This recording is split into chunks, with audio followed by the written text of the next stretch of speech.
Anyone doing here in the first place? And nobody seems to have a purpose. Well, it's whatever NASA tells me. It's whatever my school tells me. It's whatever my textbook tells me. Yeah, we're live. Hey guys. Anyone doing here in the first place? Hey everyone. Hey, And nobody seems to have a purpose. Let's mute this thing. Mute it. Mute it. Mute Thanks it. for joining us, guys. Appreciate y'all for being here. Hi, Julia, all the way from España. Yeah, so we've got we've got our regular crew here, Marie, myself, and Kasey, and then we've got a special guest joining us today, Aaron to my right, and Charlie on the other square. Yeah, don't box me in, Justin, with that language. I think Justin's just trying to get me back for calling him a person last night. Right. Yeah. It didn't sit well with me. I had to call it out. God doesn't respect persons, and I hope you don't either. Yeah, the language is so important.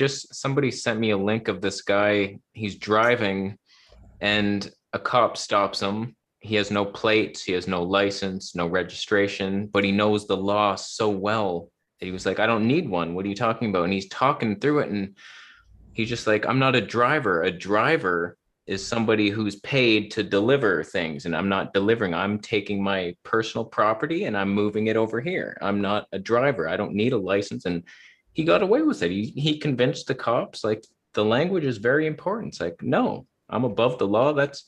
I wish I knew everything, every law, because I could just be saying stuff, going to grocery shopping and not wearing a mask. And I have fun with it. I went into the grocery store the other day and she's like, do you have a mask? I'm like, nope. We good? All right. And I just went in and I try to have fun with it. Most places don't make you wear one. So yeah. Well, here in Mexico, they try and spray you wherever you're going. So you have to no. Don't spray my face. Don't spray my hands. I don't want any of that. Where that's are you rough. experiencing this? I don't think we're going into the same stores. In the market the other day, I don't know if you've seen the farmers markets back, or if this is the farmers market or not. But No, that is true. We don't go. We've been without a farmer's market for a year because it is. You're right. It's insanity, and and we simply do not partake. So, yeah. but they didn't really have an issue of just saying no. So In Cuernavaca, they got me good though. I didn't even know what was happening. I was just walking in. We had stopped at this place. I had my daughter with me just to use the restroom, and it was the whole the hands, the temperature check. And then I turned around and this guy started spraying me and I jumped like, excuse me, and I kind of pushed him away. He felt so bad, but I was like, you can't just come up to somebody and spray them with chemicals. Yeah. Like, how is that okay? But that was the worst I had had. And here it seems to be worse than it was in Oaxaca. But I was every state is different. The whole thing is, up for whatever they want to do in whatever area that they're in. So just the Twilight Zone. Here in Meerkat is very laid back, but again, the markets are a different beast altogether because that's not the local communities. This is an event that cycles tours itself, and it comes with its own sort of police and regulations and so very different. But here it's pretty darn relaxed. Here in the countryside, it's very, very relaxed. And you were quickly, Kasey, you were talking about watching the video with the gentleman and the police officer. Remember, the police officers backed down. Not because the person sort of outwitted them in terms of logic and reason. It's because they know that this is maritime admiralty law, and they know that there is no legal basis to the legality. There's no lawful basis to the legality of our system. So when they get challenged like that, and someone basically says, "I'm a child of God and I'm free, and here's why, and this is what you can't do," and if you decipher some of the language for them, they just pack it up and run. And that's what you see in courtrooms as well. Judges abandon ship because they can't go down with the ship because it's a ship at sea when you cross the gangplank. into the court, and then repeat after me. Are you this person? No. But everybody says yes, and then they have you. Yeah, you contract with Yeah, if anyone wants to check his channel, it's called It's Paul Unslaved on YouTube. And he has a bunch of these videos where he's just challenging cops, and he does it very respectfully. He's not trying to be rude, but yeah, it's good to know your rights. All three of them. Oh, Remember the Clash? All three of them. All right, well, let's jump into the show today. So before we hopped on the live, Kasey, you were giving a little update on your juice feast. You want to give a update to everyone on that?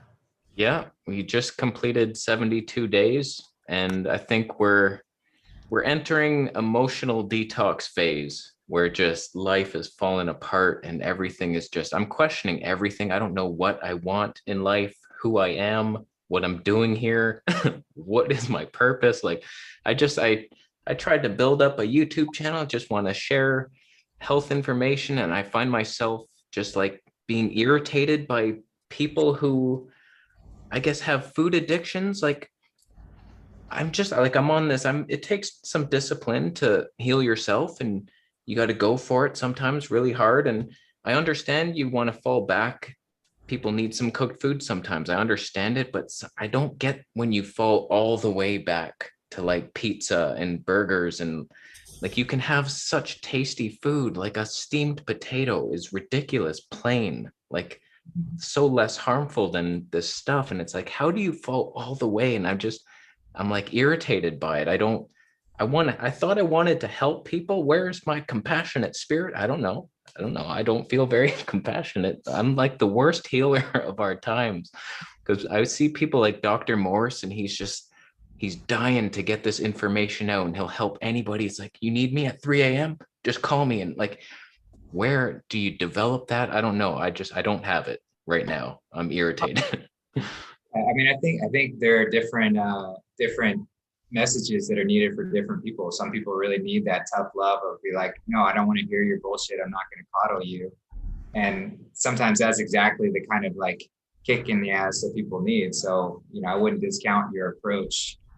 That's why we're all here, is to provide that balanced perspective. So, I think you can do that too. And you bring such a comedic value into it that it really does soften the blow of you calling people out, so their ego can hear it, but then the comedy kind of like pairs with it to soften it a little bit, and it does come across very well. Thank you. Yeah, I'm getting a lot of skinny shaming, a lot of skinny hate lately. It's so unfathomable at times. Like, especially like I'm not even that skinny. Like I've definitely lost weight, but when I look back at my older videos, I'm seeing someone who's very puffy and sick looking. Like it's gross. It's greasy and puffed out. And I'm like, wow, I can't believe I even looked like that. Thought it was normal.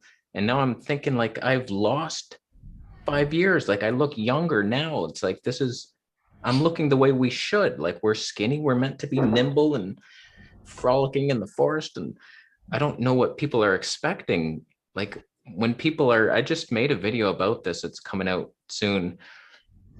Like these skinny people who are water fasting and cleansing, like they're reaching higher levels of spirituality. Like they're going above you, and you're sitting there just like, you're skinny. Oh my God. And you're throwing hate at people. I don't remember the last time I left a hater comment. Like, what does it take to bring you to that level where you want to bring somebody down? I don't get it.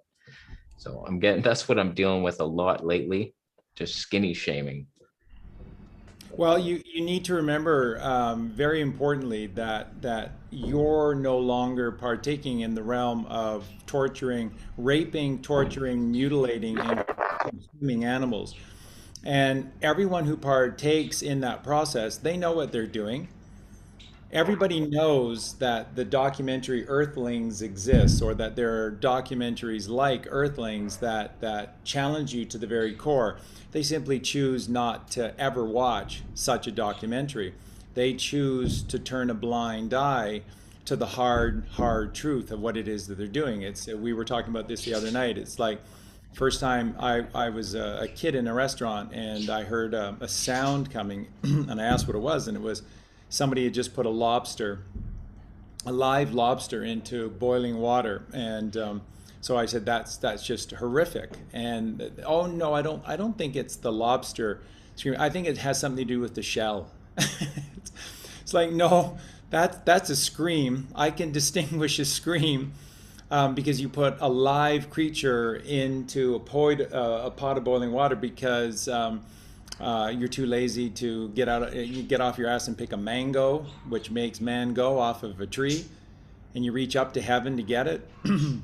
And again, anyone who thinks that eating meat in any way, shape, or form is the thing to do, oh yeah, go make a kill. Go stalk an animal and see what that feels like. Point the scope at an animal from a distance and see what that feels like.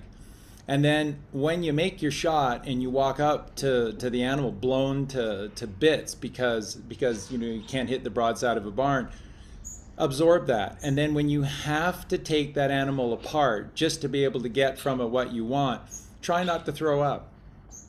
That's why most hunters, they get good at shooting so that they don't have to see all the gory parts, and then they just put the animals up on top of the vehicle, and then they drive it back into town and let somebody else do it for them. If you had to do this process for yourself, you wouldn't be doing this process for yourself. So skinny hate, that's why. Because without having to say a word, you're confronting the horror of meat, dairy, and eggs. And it is a horror show. It's a shit show. And again, the day will come when we all look back on this and we go, Dad, you must be embellishing this story to some degree, because I can't even believe. No, it really happened. It really happened. We really did. And all because somebody told us to. And and doctors with their stethoscope and their little temperature thermometer thingy in their pocket with their white lab coat going, trust me, I took 1 hour in nutrition in university. Trust me, eat your meat. Can't have any pudding if you don't eat your meat. How can you have any pudding if you don't eat your meat? How do we forgive ourselves for, because I've boiled that lobster whole, like it makes me cry now. And it's like, how could I have done that? How can we even, how do you feel good about something like that ever again? Yeah, but you know what? There's no judgment because they attack us from the moment that we're born. So there's no judgment here at all. I sound really, really tough, and I am, because you have to be that way. But there's nothing but compassion, because when they attack you from the moment that you're born, you're taken out of the womb in perfection, and then it's hell on earth. I have nothing but love and compassion for you, and that's where you'll get to, because I see you so clearly. I see the beauty in those eyes of yours, and I hear it in your words and in your humor. And you'll get to that point where you'll get to a point where you cross the river, and then you go, shit, I gotta go back. I gotta go back and save these people. But I just want God, and He's so close. I'm going back. Okay, I'm going back in. And you will. And then you just do it out of love, and because we're all in the same boat, which is from the moment you're born, it's lies. Justin and I talked about that on the show, Decoding Pink Floyd's Dark Side of the Moon last night, and it is just incredible what Roger Waters created on that album. And from the moment that we're born, we're black, and blue, because they kick the shit out of us with lies. And it's frontal lobotomy. It is brain surgery, and they dissect us. It's vivisection. All of this has just become a science experiment to see what we'll do under certain conditions. So I only have compassion and love for everyone. And then when you know better, you do better. So that's why it's up to us and we're so proud of you. That's why we love you so much, and we're so proud of you. I love these shows that you do with Marie and Justin. I'm so glad Aaron's here today. Aaron's a hero, because Aaron's done exactly what you're doing as well, and he's living proof, again, like all of us, of the benefits to just eating of the father and the mother. It's incredible. So we see it in you. We're so proud of you, and we know that you will turn around. You go, okay, all right, I'm going to help. I'm going to help some of these people, and you've been doing it. Yeah, I'm curious to hear your story, Aaron. What do you got for us? Where'd you come from? I'll just start with my juicing, I guess, or before that, I probably 18 months ago got away from the carnivore diet. I had a freezer full of fish that I caught and elk that I harvested the year before, so I could definitely relate to the whole taking an animal. But then after hearing the gnosis and actually knowing what's right, it was an easy switch. So I went raw like about 18 months ago, and then recently I'm probably about 7 months on orange juice, cycling in some extended water fasts, and just really getting a lot of mental clarity, body clarity. And went through the parts what you're expressing now, where everything was questioned and what the hell am I doing and who am I, and I'm just trying to go within a lot, and so had some pretty profound events happen on the last solstice. I had a house fire that took out my whole entire house and lost all my material stuff. My family and dog was fine, so everything was good other than that, but still continued the water fast and juice feasting after that. And just the clarity that I get from it, I don't think I'll go back to cooked foods again, and just staying on the path and following what my body is telling me. And I'm really enjoying the fresh fruit and orange juice all the time. We're in Mexico now, so it's hard to not eat a mango here and there. So just enjoying what Earthly Mother has for us to enjoy. Yeah, it's amazing to see Aaron every day and his ritual. It's almost a ceremony that he goes through with making the orange juice, and just the gratitude and appreciation that he shows to it as he presses each orange, and he writes on his glass like words of affirmation and really strengthening the bond within that glass. And then he blesses the juice and he stirs it with a silver spoon and just pours so much love, and recognizes the resonance that's within that juice. And that's that relationship with the mother that we can truly help to ground ourselves, so that we can always stem from that place of acceptance and then grow from there. So he's truly an embodiment of doing the work, especially when it comes to diet and our relationship with food. Really just trying to hold that intention through and through, with the mental clarity and strength that we get through it, and things that we got to go through mentally, and bring that intention to the food so it carries with me throughout the day, and have my intentions every time I consume, eating and stuff. So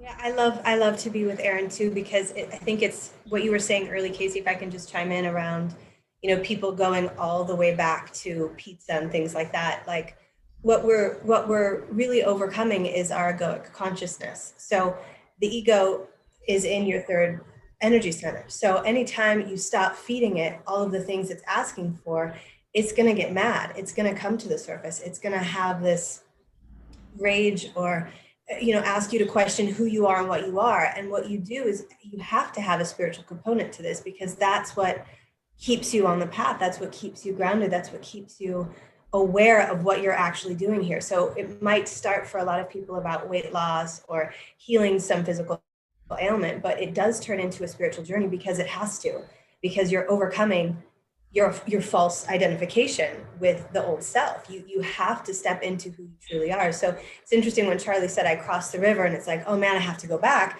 It's like you cross the river, you have these moments of bliss with juicing, and I can see it in Aaron too, but that doesn't come for free.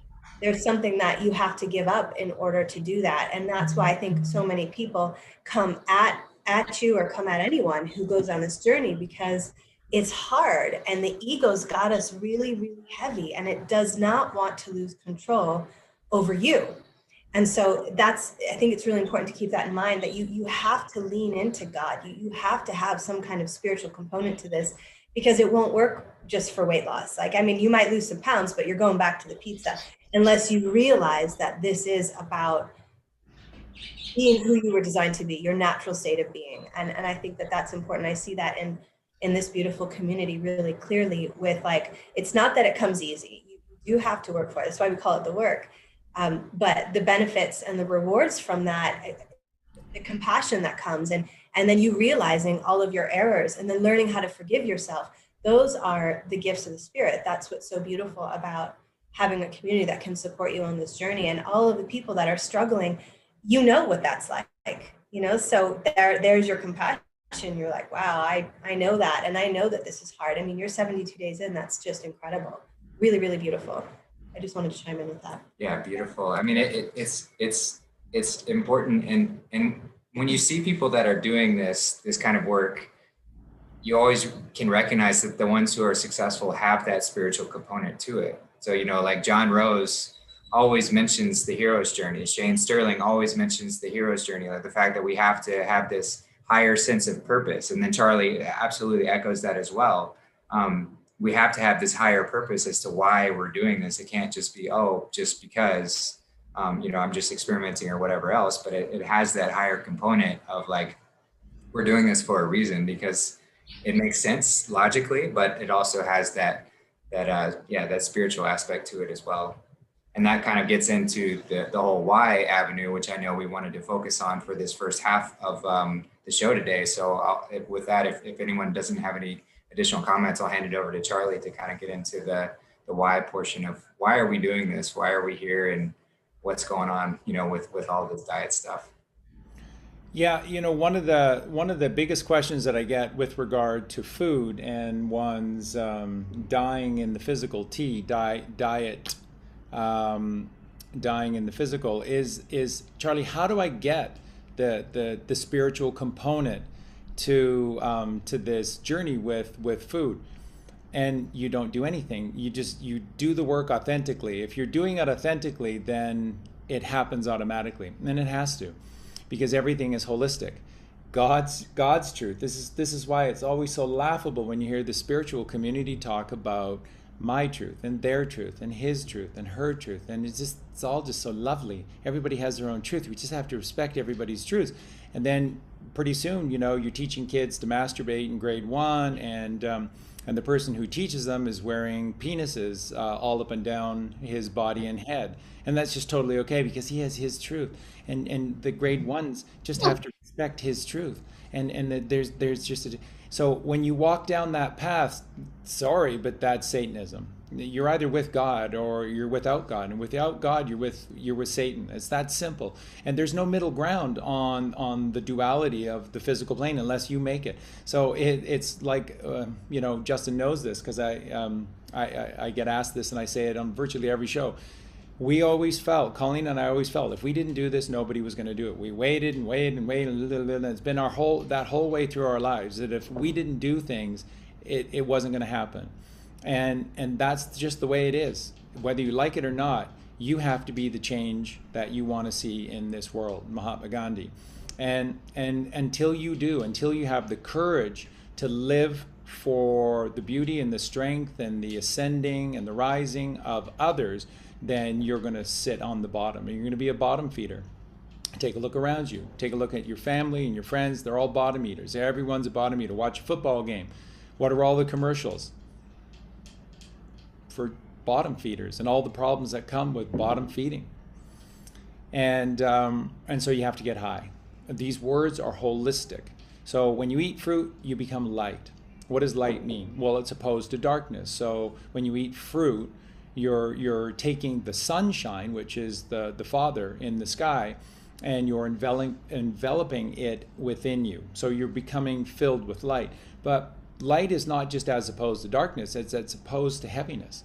So then you begin to rise because you're not heavy. And so then this is where the whole allegory of Israel and Egypt comes in, where Egypt is locked or trapped in the sands by your uncles, and you have to raise through the Tesla coil out of your uncles. That's what an ankh shows you is a Tesla coil. And you have to rise up out of your ankles, which is rising out of Egypt, crossing the Red Sea to enter into the Holy Land. Does that sound familiar to anyone? Well, I watch it once a year on TV. So that's the process that happens physically within you. It happens metaphysically within your mind. And you can't not have this experience if you do the work. So it's a natural. So, you know, when we started the show, the questions were being asked: who am I? What are we here for? Why am I doing all of these things? Because if there isn't a reason or a purpose to any of this, then it truly is just there might as well be a Big Bang. There might as well be aliens. And you know, and they're, you know, eating us and splicing, or might as well, because what's the point to all of this? If there's not a reason to all of this, then it's just random chaos, which is what they paint with their brush 24/7, 365, right? That's beating you with a fist until you're black and blue, is watching their television, because everything they tell you is a lie. It's watching their movies, because everything they're telling you is a lie. And then they put some truth on The Simpsons. It's like, see, and you didn't get it, idiot. We can do this to you because you didn't watch that Simpsons episode and you didn't get it. Yeah, but you lie 99.999% of the rest of the time. How am I supposed to know that's the one time you were telling the truth? So it's completely unfair. It's unlevel. And the earth is level. And what does the word level mean? Truth. And the etymology of the word level is truth. And if you look at the zodiac, and we look at the clock of the zodiac, at 3 o'clock here is Libra, which is at 1 o'clock is Leo. At 2 o'clock is Virgo, and at 3 o'clock is Libra. So that's father, mother, child. Leo is the father, Virgo is the mother, and we are the child. So that tells you who we are. So you ask, who are we? You're Libra. Born free as the wind blows. Born free. That's who you are. So when somebody asks you what your name is, you know, I'm born free. Oh, that's a cool name. Is that Hungarian? Yeah, I think probably. Something like that. So that's why in the Bhagavad Gita, Krishna says, I am me 108 times. That's why the rosary has 108 beads. That's why a baseball has 108 stitches. Because it's all about 108. In Gematria, we don't count the zeros, so it's 18. 18 is chi, which is the energy of life, which is the ether. Magnetic electricity, magnoelectricity. And they call it electromagnetism. But magnetism is infinitely more powerful than electricity. So that's who we are. We are I am me, because I am is Yahweh, which is Yahweh. And it translates from Hebrew Yahweh, which is, they apply vowels Yahweh, to Greek, and Yahweh becomes Java, and that becomes Jehovah. And so Jehovah is simply I am that I am. And you are the me, magnetic electricity, the number 18. You are the child of this natural creation. And you're everything because you're the child of God. And we're all connected. The difference between us is so very small, and yet we're all uniquely different. That's so important because it means we shouldn't be dressing alike. We shouldn't be acting alike. We shouldn't have all the same interests and be watching the same things. There should be so much variety in what takes place, but there isn't, because there's a monoism that is going on. And that is the upside down monoism, which is Satanism. Because if you're not with God, you're with the devil. It's that simple. So if you look at 18, 1 plus 8 is 9. What's the 9th letter of the alphabet? It's the letter I. And it's not two I's, it's a single I. And if you look at the letter I as a small cap, it is a pillar with a dot above it. So that is the temple of the single I. That's right here. That's right here within you. And if you look at a capital I, it is the uniform pillar of the temple. So I is the 9, which is divine. And you get to the 9 by the vine. of the mother. And so 9 and vine is divine, and that is the Father. So 9 is the Father. Tesla said, if you want to know the secrets of this universe, then you need to crack the code of 3, 6, and 9. 3, mother, because she creates the family. She creates the hallowed Trinity. And then 6, because that's the journey of man. How many chakras do we have? Energy centers, as Marie says. How many chakras do we have within us? 6, 6, 6. Nothing happens until you crossify at the throat chakra to the third eye chakra. Nothing happens. What happens if you crossify to the third eye chakra? Pineal activated. The pineal, which is electrical in nature, sends an electrical stimulus through a nerve ganglion called the stria pinealis, and that means straight line from pineal. And it runs from the pineal gland in a straight line, tiny little nerve ganglion, and it runs to this thing called the fornix. And if you look at the etymology of the word fornix, it means furnace. So this is the baptism of fire. And you only have the baptism of fire if the third eye fires, which is the pineal gland. And so when the pineal gland fires with his electric stimulus, the fornix, which is the rock in front of the tomb, which is why rock and roll exists, and that's why we exist, to roll the rock, which is what rock and roll is teaching us. And I've shown you in all these bands, and virtually every single song is to roll the rock in rock and roll. And then what's rolling the rock? You activate the pineal gland, the fornix does this. That's exactly what it does. And it unveils up in the top right portion of the third ventricle of your brain is this room. And you look in any medical encyclopedia, it's there, and it's called the chamber of the bridegroom. And this is where the masculine and the feminine within you, mother and father, unite as one in marriage. But see, you can't get married without a witness. So you have to become the best man who climbs Jacob's ladder, 33 steps, and you have to be present up the aisle in the chamber to be the best man and Jehovah's Witness. And that's why Jesus Christ is Jehovah's Witness, because you can't achieve the union between the mother and the father within you in the chamber of the bridegroom unless Christ consciousness rises. That's what this whole Kundalini process is. It's the mother rising, but she never goes anywhere empty-handed. She always takes the child with her. Who's the child? We are. Jesus Christ is. He's the one who came first and did all of this for us. And he wrote it down. It's all in there. It's all in this book called the New Testament. And it's staggering. You know, Justin, Marie, and I, as we went through Matthew and Revelation. We're going to do Genesis soon. And the whole time, every show, we're just like pinching ourselves as we read this stuff. It's like, how does nobody else get this? It's like, because they don't read it for themselves. They accept the word of somebody wearing a dress and saying, no, this is what it means. Or how come we don't read that passage? Oh, I don't know. Next. Did you put your money in today?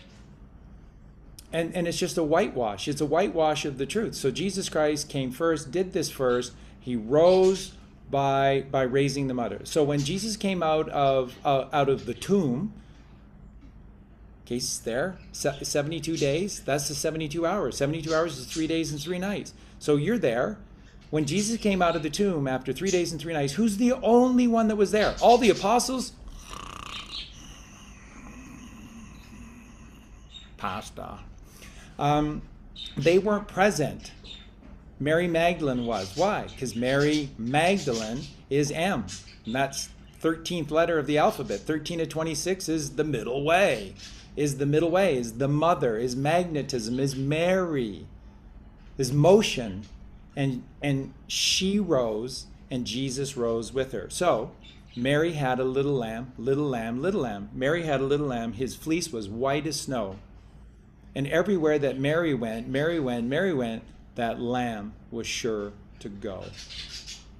The truth of everything is encoded in every fabric of our society, and everyone's going, yeah, God doesn't exist, it's just a joke. The Bible is like, it's just nonsense. It's a group of people that sat down and, it's just made it up. It's because nobody wants to still their mind. Nobody wants to deep breathe. Nobody wants to close their eyes and to push out of the temple all of the chaos of that world and be as the earth is, in stillness and silence, and then go, wow, this is what it's all about.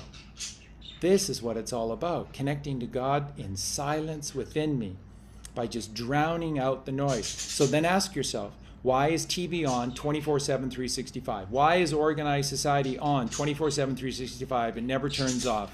Never, ever, ever. Because if it does, they're done. Because in days, we'll figure out on our own that we don't need them, that they are the problem, that this construct is unlawful under God's simple laws. So it makes perfect sense that you and everybody else, when you start to do this work, come across this, because it's natural. It has to occur. When you do the work physically, you will do the work metaphysically, because everything is tied together. It's holistic. So then that takes us back to the Hermetic Principle. I talk about this all the time. It's so important because it, in its simplicity, tells you how the motor of the world works. God's creation. So how does God's creation work? As above, so below, as within, so without, as with the universe, so with the soul. And if you know what that means, then you know everything. And by the way, that's 3, 6, and 9. Which is divine. And 3 and 6 equal 9. And 9 and 9 equal 18. And 1 and 8 is 9. It's always 9. Donald Trump, 45th president. 4 plus 5 equals 9. Barack Obama, 44th president of the United States of America. What's the 44? It's the separation of the 8. It's where they take the mother from the father and they disconnect this perfect shape of the no beginning, no middle, no end, eternal 8. And they separate it into 2 circles that are now pulled apart from one another. And so how many women were in the White House under how many women were sleeping in the White House during Obama's presidency? 0. Not a one. Not a one. It's a guy dressed up like a woman. And so this is all coming out with Ghost Ezra, everybody else now. I've been talking about this for 3 years. Go to every major aspect of organized society, especially if it involves families and family planning, children, births, deaths, anything like that. And there is an ugly woman that's at the head of it because it's a guy. Because it's a guy.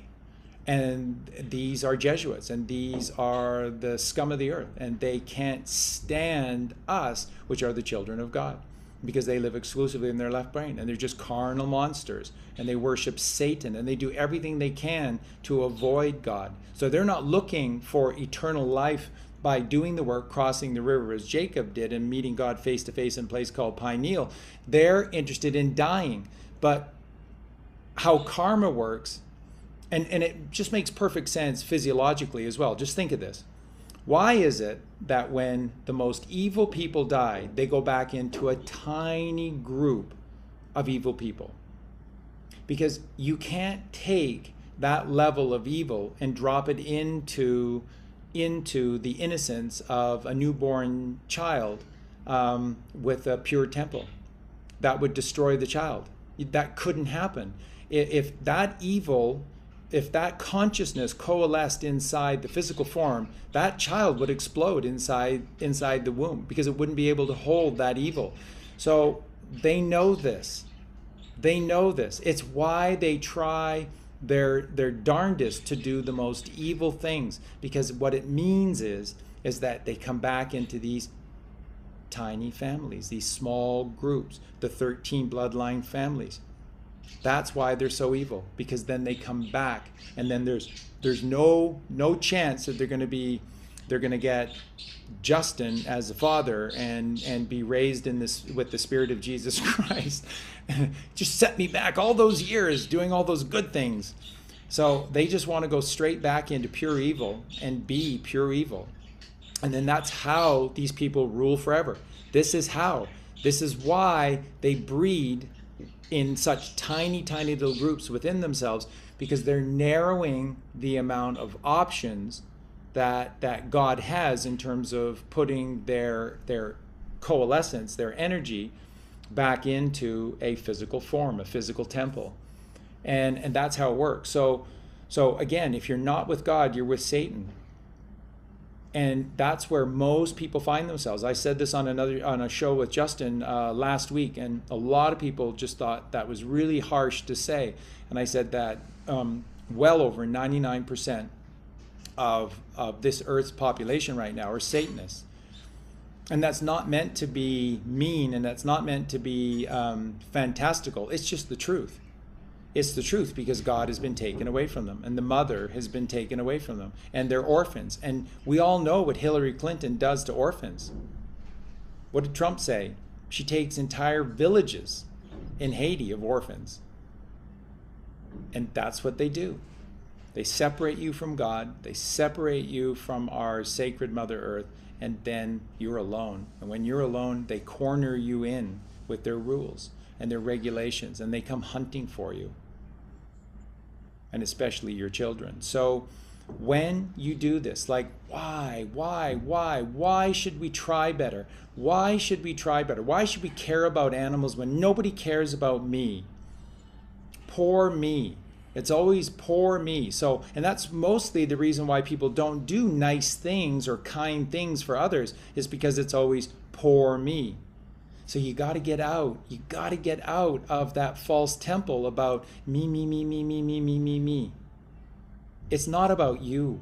You're just one of so many different creations. And the joy, the true joy that comes, is when you see others in their glory, in their joy, in their happiness. And those are the gifts of this world. Those are the rewards for what you do, which is the bodhisattva. So when you cross that river, if you turn around and you come back because you want to see others have the strength and the courage and the wisdom to be able to make the choices that you did, to rise and get out of hell, get out of Dodge, then that's when you really receive the pure manna, the pure gifts, the pure thoughts from God. Because this is the highest high. When you dedicate your existence to others, then you're ascending into the temple of God, and you'll never leave. You'll never ever leave. Once you reestablish this connection, you'll never leave. I'll never change the way that I am. Never, ever, ever, ever. I have no plans on dying anytime soon, because there's too much to do, and that doing is helping others. And it's just the most beautiful thing in the world. And then look what it does. Look who it brings you. Look who comes to you. The rewards of this world are eternal and abundant. And when you do the work, what does that mean? Charlie says that all the time. You have to be serious about doing the work. Doing the work means you have to become Jesus Christ. And it's all there in the pages of the New Testament. And Jesus never spoke but in parables or allegories, but you know what? His parables are so easy to understand, and he spoke so much unadulterated truth. It's just plain and simple. It is not rocket science to read that book for yourself and to be able to go, wow, that's who we are, and that's what we're supposed to do. And that's it. Be Jesus Christ. Don't say that you love Jesus and you go to church and you wear your fancy clothes on a Sunday and you give 10% of your wealth to some asshole that's raping your kids from behind the scenes. That's not Christ-like at all. What did Jesus do when he went into the temple? All hell broke loose, and then they killed him. Why? Because he said, I will tear down your temple, and within 3 days, without using my hands, I will rebuild the temple. And they're like, no, it took us 74 years to build this temple in Jerusalem, Jesus, so I think you're lying. And he's like, watch me do this. And then he did. And in 3 days, he created a temple for all of us. And it's the hallowed ground within us. And all you have to do to get this already been built. He did it. He's Hiram Abiff. Get it? in the Freemason temples, they pay homage to this mythical figure, this allegorical representation, who's the builder of the original Masonic temple, Hiram Abiff. That's an allegory. Hiram Abiff means high ram above. Who's the high ram above? Jesus Christ. Jesus Christ. And he built your temple for you. Solomon's temple is inside your head. That's Solomon's temple. That's the 11. 11:11. God's singling. You see everywhere you look, you see 11:11.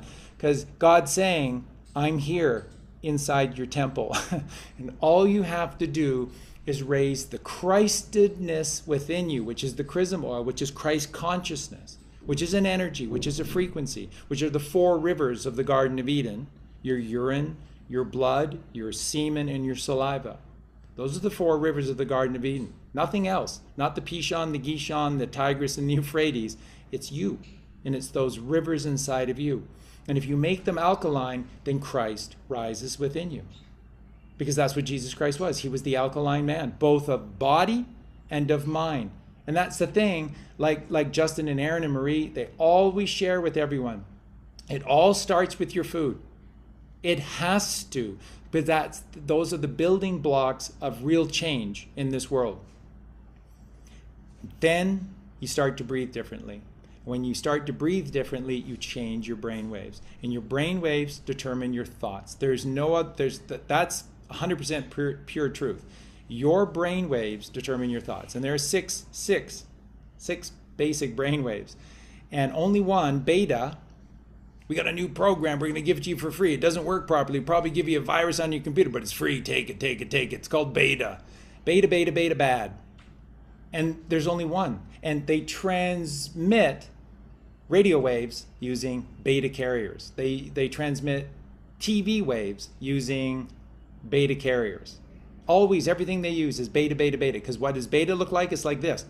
And it makes you act like this. And you can't still yourself. And you can't find the calmness. You can't find that inner place to go to. You can't get to the high ram above, high ram abiff, that the Christed one built inside of you. So, but as soon as you start to breathe, immediately out of beta to alpha, to theta, to delta, to gamma, that's what the frequency is gamma waves. And if you're in gamma waves, it's like, you could be on a battlefield and nothing is going to touch you.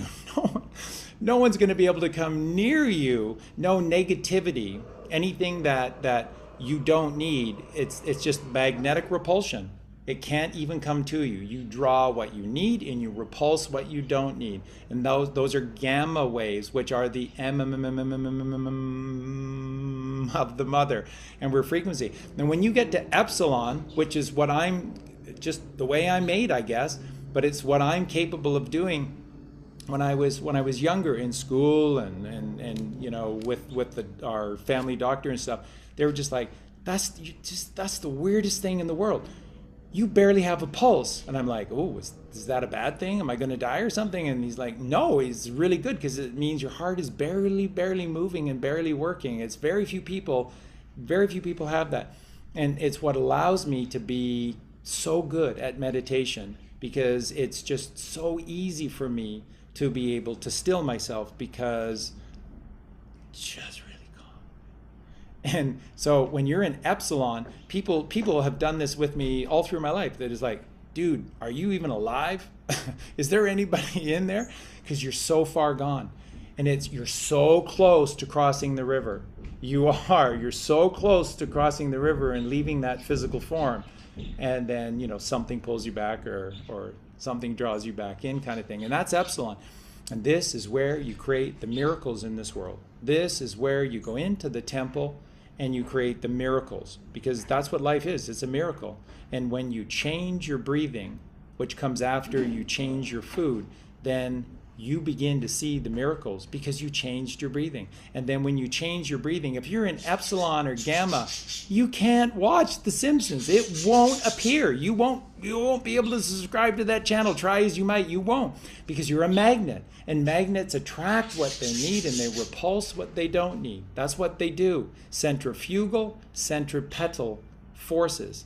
And the inner force that goes in, which is pi, versus the golden spiral out, which is phi, the golden mean 1.618 or 3.14, centripetal is going within, and that's a frequency, and that's this 16 frequencies of 9 hertz, which is what is a magnetic scalar wave is. It's uniform. It's 9 hertz at all 16 components, 8 above, 8 below, and 16 times 9 is 144.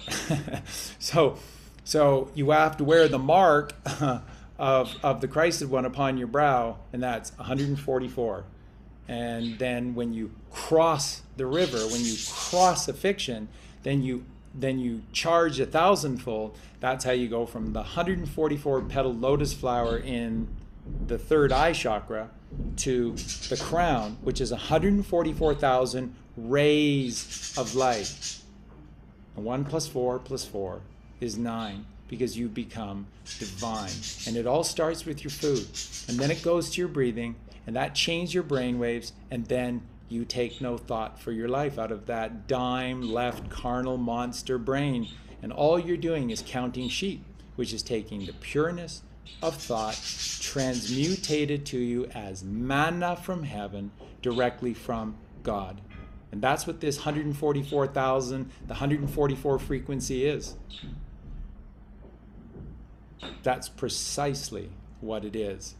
And it all starts with the food. And then you get purpose. So why are you having these questions come to you now, especially after 72 days? It's because you've put one foot in the middle of the Jordan River and you're about to cross over. You're about to take that next step to the other side. And that's why you're saying, I just find it so difficult and everybody's bothering me right now, because you're about to do the most important thing that anyone in the history of anyone has ever done, which is to take that next step in the Jordan River, because now it's all downhill from there to God and there's no going back. And so anyone who's trying to distract you, they're trying to take you away from this perfection and grace. But you'll do it. You'll get to the other bank. You'll receive the honey from God, which is a preservative. My life is preserved. What does Jacob say? I met God face to face in a place called Pineal. That's in the Bible. I met God face to face in a place called Pineal, and my life was preserved. Honey is a preservative. That's the oil of God. That's the elixir of life. But it only triggers when Christ consciousness mixes with God consciousness here. And then you transmutate and you create the elixir of life. So that's why all these things are happening. They will happen automatically. I promise every single one of you, I promise, guarantee that if you honestly do this work in the physical realm, starting with the food that you eat, you will experience this miracle of the mind. Because that's what it is. It's a magic mind. And that's where all the miracles come from, within your mind. Because you no longer have beliefs, which is be, lie in the physical form. You have knowingness, because you did the work. Then you know. And when you know better, you do better. And what does God love? God loves a trier. And a trier tries when he knows better. And that's why we don't look down our noses at one another. We don't blame one another, because we were all there. And it's because they lied to us from the moment that we were born. But the high Ram above has already made this temple for you. It's there. All you have to do is go there. And that's what Abraham did. That's what Abram, to become Abraham, and Sarai to become Sarah, did in the Bible. That's what Jacob did in the Bible. That's what Jacob's son Judah who cast his tent at the foot of the eastern sky, of the eastern mountain on the eastern sky where the sun rises every day. That's what Judah did. That's what David did. And that's what the 42nd of this 3 perfect bloodlines of 14 did. And the 42nd descendant of this perfect bloodline from Abraham is Jesus Christ. He's the king of Jerusalem. Jerusalem is not an ancient city somewhere out there in the Middle East. Jerusalem is the third ventricle of your brain. It is this. That is Jerusalem. That is Jericho. It's everything. And the pineal is the father, the pituitary is the mother, and the hypothalamus is the child. And that's melatonin, serotonin, and dopamine. And those are the 3 kings. And they secrete like crazy when you start this journey. And it just starts with your food. So that's what I wanted to share. And I'll stick around because I want to hear your beautiful thoughts on all of this. And I'm guaranteeing everyone that if you start this journey and you seriously do this work, the miracle of the metaphysical part will come to you. The spirituality will absolutely come. There's nothing you need to do. It will naturally occur just by starting this journey. Amazing. I think that was a crash course of all of your teachings, Charlie, that you just summarized in 30 minutes. So a lot to unpack there. And I know that can be a bit overwhelming to hear all at once, but curious to hear if you've got anything that came from that, Kasey, anything that you're curious about or have questions you want to expand on. Yeah, it's fascinating. Since the beginning of my healing journey, it's always been about myself and just heal this body. And I've read probably hundreds of diet books, and every time they get to the spirituality section, I'd skip past it. I'm like, no, it's physical. I'm trying to physically heal my body here with food. Like, stop it. And I could never go there. And now 72 days in, I'm finding I can't ignore it. And I'm trying. I'm like wasting time on YouTube and nothing's appealing to me anymore that I used to love. And I'm just like, what am I doing? And I'm just sitting here, not sure what to even do to get there. But I love hearing this, there's a bigger purpose to it. And I find myself trying to I want to be compassionate about other people. I am, but I'm buying my way into it. I'm trying to buy people juicers now on my channel. And it's not real compassion. It's just, I'm trying to give. It's look, I care. The work is hard is all I can say. This is not an easy path. And I'm not sure where the next step goes because I'm kind of stuck in this place that I've lived my whole life, 39 years now. And it's been a very basic, non-spiritual life of watching TV and sports and just feels so useless, all this stuff I've done. And yeah, it's hard. I don't even know what the next step is to better myself spiritually. Well, I think it's, you're experiencing that eucatastrophe, that ego death. And so when we stop feeding our ego with this physical food that it desires, this carnal stuff that keeps us rooted into this physical plane, it does start to die and fade away. But as it does that, it kind of throws a fit, and it doesn't like going through that process. So it's difficult, but it's supposed to be. We ask for this level of difficulty because without this level of challenge, the reward at the end would not be as sweet. So we wanted to have this adversary to wrestle with so that we could overcome it and then look on the other side and be like, holy shit, I did that. I overcame that. I stepped forward and I rose to the challenge and I did it. If it was easy, then it really wouldn't hold that much weight. So that's kind of that's what helps me a lot of times when I'm going through those moments of, that feeling of just kind of sadness or despair or just loss within it. And it's you know what, I appreciate these feelings for what they are, because they add that color to this whole vibrant experience that we're a part of. And this level of depth gives me that appreciation for when I hit those highs as well. So we get to experience that full range of feelings and emotions within this challenge. But I feel you. You know, it's not there. It is the hardest thing, as Charlie said. It's the hardest thing any of us can do, and it's supposed to be. It's supposed to be. So, if you don't mind, I jump in.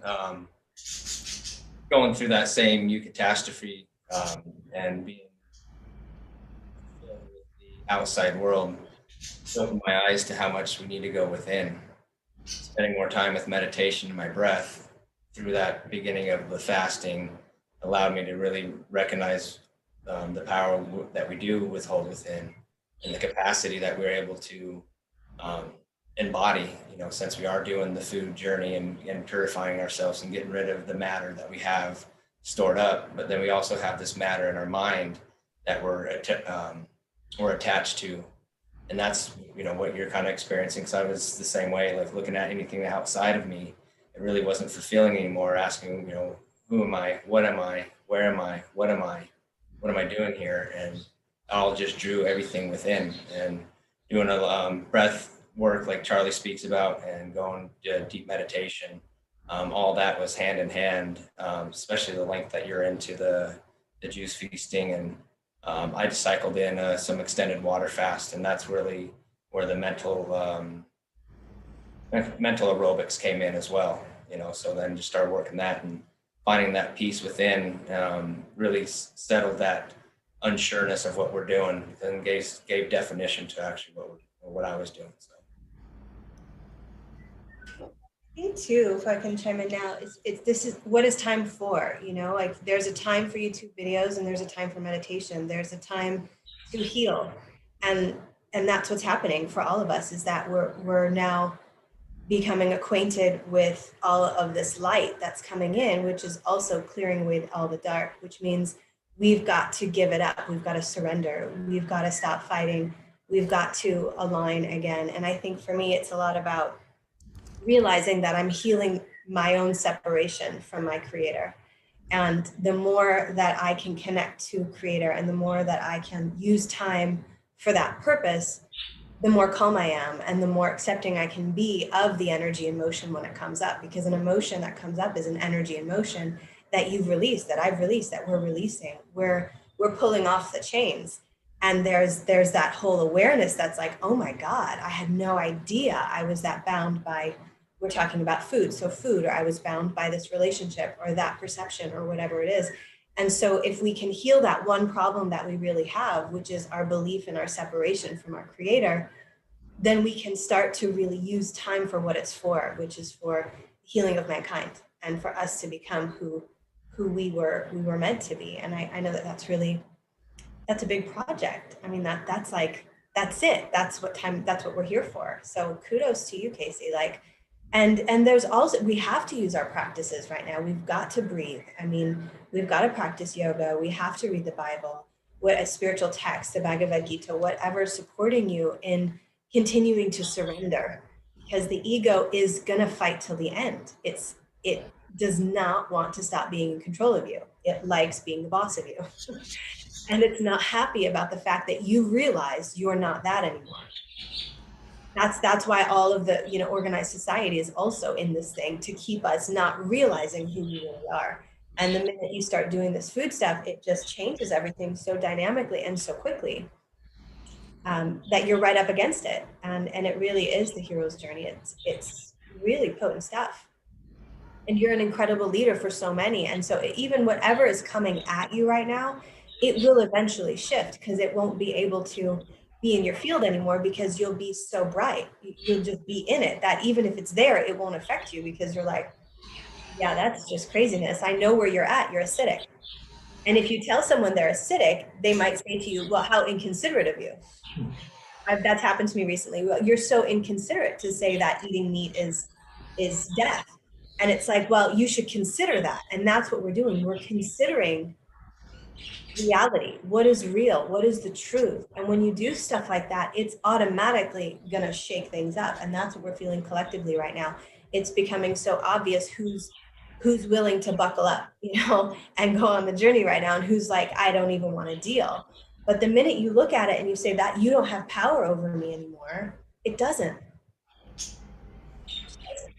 Goes back to the saying that Charlie always speaks of, and I express it as, surrendering all thoughts and being the observer, really giving no thought for their life. And once you look at it, everything as energy, and this transformation that you're going through and detaching from the old you and reforming the new you, that observer comes into play, where we have this energy that we're experiencing, whether it's inside of our mind, with the food that we eat, other people around us, and whether we attach to it or not and want to exchange with that energy, we get to resonate at a higher vibration, and not have to accept that energy that used to be there. That's why some of the things don't feel as familiar, or they're not soothing as they were before, because you're really stepping back into that observer standpoint. Yeah, all I wanted to do was drink some juice and clear the bowel cavity, and what is happening? I'm just like, everything that used to make me happy doesn't make me happy anymore. And I'm going back, and I'm still stuck in that area where I'm just like, okay, I'm looking at camera gear here. Okay, I used to really love looking at all these specs of different cameras, and it's like, I don't care about any of that. Oh, I have a camera channel. That's how I make most of my money. What it's like, it's hard. It's a journey. And my goodness, what is happening, Charlie? Why is it so hard? It's like trying to get rid of everything we once knew. No, no problem. Just forget everything. But I'll tell you, the happiest I ever am, like when I'm here struggling, I'm on looking for things to distract myself with, when I back off and just go chill on the couch and just, okay, relax. Oh, wait, this is fantastic. Life's amazing. And it's like all the pieces in there. And it's like every time. And that yet I still go back to this box here that I'm looking at and looking for other things externally. But like Aaron's saying, it's like, that doesn't make you happy anymore. You have to go within. So that's what we're all realizing. I just wanted some juice, but completely different person on the other end, not just physically. Yeah, well, I think taking it, looking at what you're doing now, which is healing with the mother. You're using the fruit that the mother provides to heal the physical body. So I think even embracing her even further and going out and spending more time in nature is just a practical solution of finding that space and really having that digital detox where you can let go of all those other things. So, I don't know if you'd want to consider, if you're into camping or even just getting a cabin or something somewhere for a few days, having that 72 hours away from it all and really going within to just kind of like really, maybe conclude your juice feast or do it in between or have a water fast in there, but having some sort of ritual where you're going away and just spending that time with the mother and truly having that space where you can feel that, because I think that's going to provide that clarity to kind of recalibrate you so that you can come back and find your passions within things. Maybe not, they'll probably be completely different, but you'll still be able to find them within, what's around you. And then it's truly stuff that lights you up and lights up others around you, instead of just the mindless kind of like time killers. We did a lot talking about time in the decode of Pink Floyd's Dark Side of the Moon yesterday, and how we just are so programmed to just kill time. We get into this habit of just like, I'm just going to find stuff to just fill my days and fill my space and my awareness, instead of truly being present, instead of truly being within the moment and seeing everything around me. So that would just be kind of spending time with the mother in nature, I think would be a practical solution to kind of help you get over this hump in a healing way, because all she ever wants to do is just embrace us. All she ever wants to do is just heal us and hold us, and we just have to fall into her arms, and she's waiting. And she loves Heavenly Father so much, and they'll get in touch with her thoughts as well and bring that unity as a child and earthly mother and Heavenly Father and become one again. That's really, the hero's journey. I remember feeling such relief when The Simpsons would come on, and I was like, oh yeah, and I can relax now. And the TV was, it's like once prime time hit, it was like 5 p.m. and it's like, all right, all the good shows are on. I no longer have to be with my mind. And it's like so much distraction. And yeah, my girlfriend's been suggesting we go take a little vacation. I've been kind of resisting it. Like, no, we don't want to go into the woods away from the internet here that's keeping me stuck in this place that I don't want to be in. And so, yeah, what a journey. What a journey. Go for it. Take your shoes off, get your feet in the dirt. It's really healing. It's very simple. Very, very simple. Get some sunshine on your face. Do some sun gazing. Like, yeah, it's all good stuff. You can find a body of water to put your feet in or to swim in. I know it's a little bit colder there, but even just to experience that cleansing of the water. Yeah, just all if you can experience all the elements within Mother Nature, you know, build a fire, experience the water, breathe the air, earth on the ground, like it does wonders. It does absolutely wonders. I'll chime in just for a sec here, Justin. You know, there's 3 key points to the Father every single day. And the rest of it is just dominated by the Mother. And remember, after falling out of the singularity of heaven into the physical duality of the physical earth, the first thing that God created is the Mother and the Mother Earth. So it is perfection, and it is grace, and it is the truth. So where do we find God within? Most powerfully during the daytime. God is more reserved for going within the temple at nighttime, but during the daytime, there are 3 key points, and they make perfect sense. 2 are completely upon the level, and the other is at high noon. And 1 + 2 is 3. 12 is completion, and 1 + 2 is 3, and 3 is the Holy Trinity. So when the sun rises every morning, that should be how you start your day. You get up when the sun rises, because in those sort of 5 to 7 minutes, for me it tends to be 7 minutes, where the sun is just rising up over the horizon, so many downloads come to me, and it's just this direct connection. And what happens for me on the level, because you can see so clearly, is that within seconds there is a circular golden vortex that reaches out from the sun and comes right to the 3rd ventricle of my brain. And it happens in seconds. And you can see it just spiraling out and then into my forehead. And then it's just like absolute bliss. That's purple rain. And it's absolute bliss. And just so many things are decoded. Why does that occur? Because you're upon the level. You're upon the level. The sun is rising, it's perfectly level, and level means the truth. And when the sun sets at nighttime, it's that other miracle time during the day to be upon the level. And I cannot stress enough, for me, the sunset is where the greatest downloads have ever come from. And it's amazing, because it's typically the end of my day. When I'm walking back up the road and finish, doing all the work in the field with the horses and the goat and stuff like that, and you come back up the road, and I'm walking directly into the west, and there is that sun upon level, and the things that come to me are incredible. The 3rd one is high noon, which is straight above from you. It's very, very difficult, because that is the purity, the power of God's light and God's might. And if you have any darkness in you, if you still are harboring secret spots and dark thoughts within you, it will blast holes in you. So that is the last place to start. The highest rewards will come with it, but it's a journey. It's a journey to be able to gaze at the 12 o'clock sun. But those 3 points are the 3 points where God is so profoundly in everyone's day. It's not for me. It's not just for me, it's for everyone. And what I began to notice upon high here on the 3rd level of our house, and looking east in the morning, that's when I saw it. I saw all the morning glory, the vines that creep with these beautiful, gorgeous blue flowers. They're all facing east. Everyone was in alignment. And I looked down to the field right next to me, to all the cows. They were all pointed east.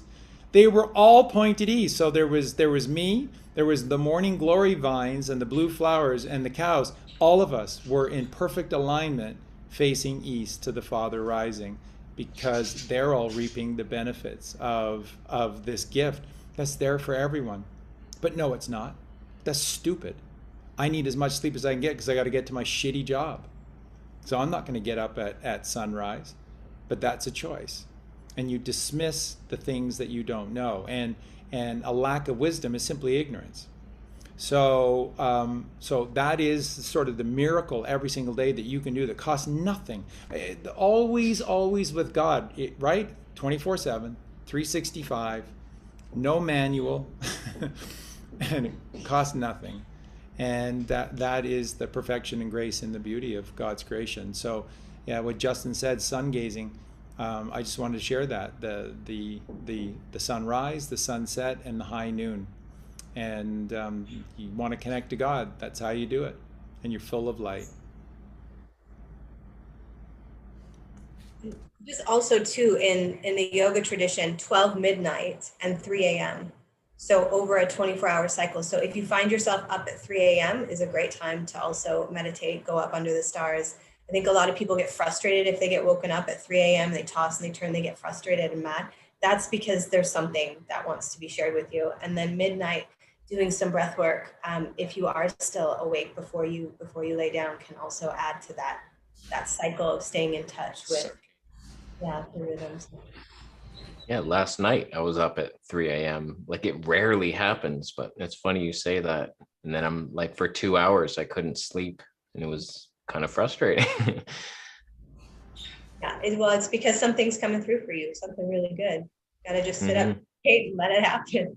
Yeah, that's right.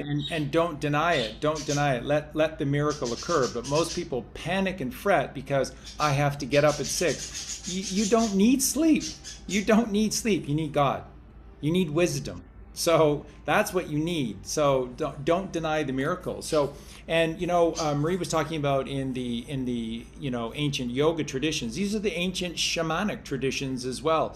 And this is what you're looking at. So the zodiac is a clock. And so you're just looking at the clock. So cancer is why we're here. But they've turned it into the worst disease ever. You don't want cancer. You're going to die, and it's horrible. And no, it's the greatest thing ever, because cancer is at high noon, is 12 o'clock, and that is the unison of the 6 and the 9. So that is the masculine and the feminine. That's balance and harmony and peace. And so from the 12, everything starts to 1 o'clock, which is the father, Leo, 2 o'clock, which is the mother, Virgo, 3 o'clock. So why does this miracle happen at 3 a.m.? And this confluence of the 12 o'clock, and the 3 o'clock. Because you're the free man. You're the child. You're born free. You're Libra. And 3 o'clock is your time. Look at all the Latin countries that traditionally are connected to God. Everybody's having a siesta at 3 o'clock in the afternoon. And where those always took place were in these little white buildings called casinos.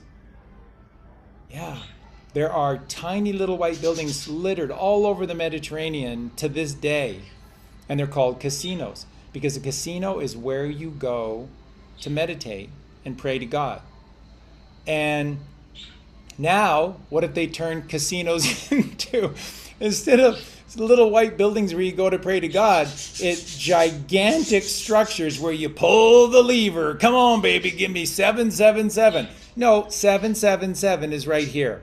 The 3 cherries are right here. It's all inside of you, but it's all out there in their world. And they use all that same symbology. And so so 3 o'clock is the 12 of Cancer and the 3 of Libra, because the whole point is for you to become balanced within you between the father and the mother. 6 and the 9. 69 is Cancer. It's the greatest thing. You want Cancer. Their cancer doesn't even exist. It's just acidosis. No such thing as cancer cells. There's just acidosis, and that's your cells reproducing as fast as they can to try and keep you alive. And they tell you to go home and eat lots of meat. It's unbelievable. as they blast you with radioactive waves and then mustard gas from World War One. I don't know why they died. I really don't. And then 3 o'clock is you. That's what you are. You're Libra. You are born free as the wind blows, born free. And this is where Kasey is right now. He's at the Capricorn. Capri means goat as opposed to sheep. Sheep, purity of God's thought. Goat doesn't listen, strays, wanders, breaks into the neighbor's field, eats all the crop, has a bellyache, and then there's no food for 2 weeks and starves. So he has a bellyache because he overate, and then he starves because there's no food because he overate. So there's no balance. It's the opposite of Cancer. There's no balance. So on December 21st, we need to have wisdom. And then in the 22nd, we go into the tomb for 3 days and 3 nights, 23rd, 24th, and we come out of the great fish. We come out of the great fish, Jonah, on the 25th, and we're a prophet, all-knowing prophet of God, because we went 3 days and 3 nights within. And that's 6 o'clock. And that's the journey of man. 6 o'clock is the journey of man. And then at 9 o'clock, which is on level, what are the two that are on level? Born free child, Libra, and Aries. What is Aries is just a play on these letters. What does it mean? Arise. Aries is arise. That's what you're here to do. You're born free, and then you have to arise. So born free is the C, arise is the Y. And it's all about kymatics and kymatica, CY. It's all about that, because you have to become Jesus Christ. You have to do this journey of arising. And when you rise in the knowledge of God, you're as strong as a bull. And then you begin this process of finding balance with the mother, because you become twins with the feminine within you. So the masculine and the feminine are becoming twins to become pure balance and harmony, which is Cancer, at 12 o'clock. And that's why Marie is saying, and it's what all ancient cultures talked about, 3 a.m., 3 a.m., the miracles of 3 a.m., because you're the child of God, born free at 3 a.m.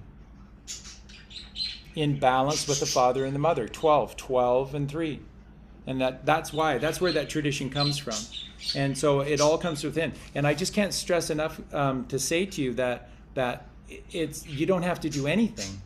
You don't have to do anything, Kasey. It will all happen for you. You just have to keep going on the journey, and all of these things will fall into place for you. And you're going to start to see with regularity signs from God. And it's the coolest thing in the world, because you know that they're signs from God. And it's probably difficult to explain to somebody else that they would even believe you. Only you would sort of know that, wow, that's so cool, because that was meant for me in that moment. How could I make somebody believe that? I don't know. They wouldn't understand. But it's for you, and you know that that's another one of these signs. And they're going to just continue and point you where you need to go and where you need to be.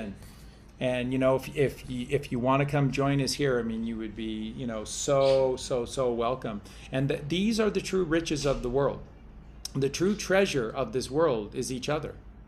And that's kind man. And so when we become kind man and we spread the infection of kindness, then it permeates all life.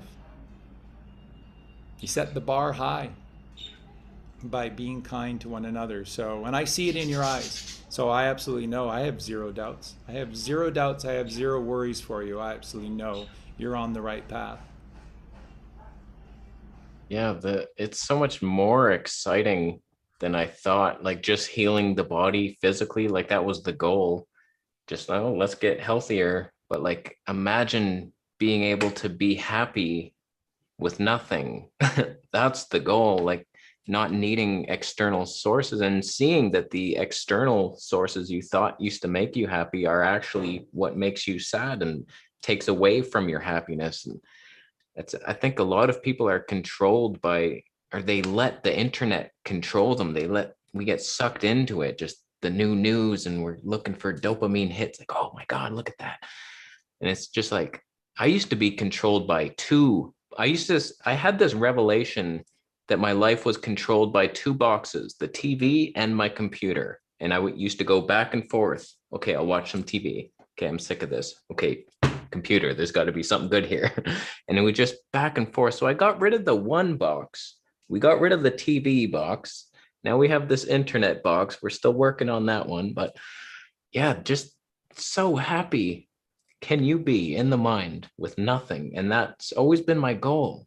And this is what you got to do to get there, I guess. Clean out the body, and then things just start happening for you. And it's harder than we thought, but also more exciting than you could have ever imagined. And it's a great journey to be on. It's a tough one, but you can do it. Yeah, well said. I mean, it fits so well with just looking at it from our 7 chakra system. You know, we have to go up through this path. And so we have to start with the physical. We have to do the in-body, the 5 physical first. And we have to address that. Without doing it, there's no way to reach that mental clarity, to reach that space of pure bliss. And so this is just the journey of man, to start at the bottom, to start with the mother, and to rise with her, and to go all the way. And then you're at the hardest point right now, which is crossing the fiction, clearing that throat, and going into that next stage, which is the baptism of fire, as Charlie was speaking of. And that's where everything that doesn't serve you is burned away. Everything that you know you had to create this false sense of reality before, that's not serving you anymore, is literally burning away. And that's an uncomfortable feeling. It's not necessarily easy to go through. It's definitely not easy to go through. But having that trust and that knowing that what's on the other side, because this is the hero's journey, this is what we're here to do. We have this knowing that on the other side is just this penultimate like reward built into it. It's this heaven on earth that we get to achieve, and we get to create, and we get to manifest, and we get to be and walk in it. And so going through this difficult process is just like, you know, I really try and get into that state where I'm like yearning for that challenge, because I know the more that I lean into those challenges, I know what's on the other side. I know that it's just going to continue to show me that, you know, God is presenting that particular challenge for me to grow from. And when I can lean into it, then I take away some of the sort of stubborn painfulness that has to be associated with that challenge. And I get to experience the reward a little bit faster. So yeah, it's beautiful. It's truly incredible to see you, and thank you for sharing yourself so vulnerably and authentically within this, because I know that that's so difficult for so many. And the fact that you do that so well, I can't even imagine the amount of people that you're healing right now, the amount of people that are listening to you and able to just relate with that and pick out something. And then you throw your comedic aspect in there too. And it makes everything so beautiful. So thank you, brother. Like truly from the bottom of my heart, like you are doing it in such a powerful way. And I'm honored. I'm truly honored to walk alongside you, truly. Oh, thank you all. Like this show has been so healing for me. Just I've been flopping like a fish out of water, not knowing like what am I coming up against? And you've all brought so much clarity to what this actually is. And just thank you each. It's been very helpful. And just I love these shows. Hopefully other people are they're coming up against the same type of situations in life, and it helps them push through it. We need each other's help.